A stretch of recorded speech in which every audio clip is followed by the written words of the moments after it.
Saudara DPR RI menetapkan Ahmad Saroni sebagai Wakil Ketua Komisi 3 DPR. Saroni menggantikan posisi Rusdi Mase yang mengundurkan diri dari Partai Nasdem dan DPR.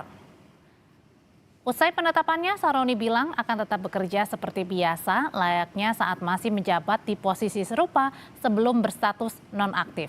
Saroni mengaku akan menjadi sosok yang lebih baik. Sebelumnya Saroni disanksi nonaktif selama 6 bulan sebagai anggota Dewan oleh Mahkamah Kehormatan DPR sejak putusan disampaikan 6 November 2025.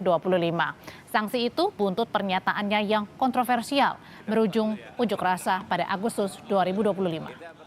Ini nih, anak mana dia nih gitu. Terima kasih Pak Ketua dan teman-teman. Serasanya aneh kalau kenalan lagi ya.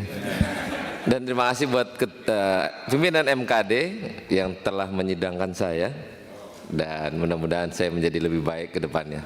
Terima kasih. Pimpinan DPR memastikan penunjukan Ahmad Saroni sebagai Wakil Ketua Komisi 3 DPR telah berjalan sesuai dengan mekanisme internal alat kelengkapan Dewan.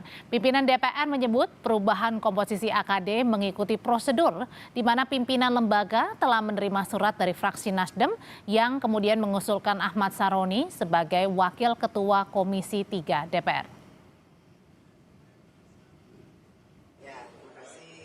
Di sini mekanismenya kan fraksi yang mengirim kepada kita semua. Jadi pimpinan menetapkan itu sesuai dengan karena itu semua ada di fraksi untuk usulan menunjuk siapapun, gitu ya. Berarti alasannya memang sudah disetujui seluruh fraksi dan sudah 6 bulan berarti ya?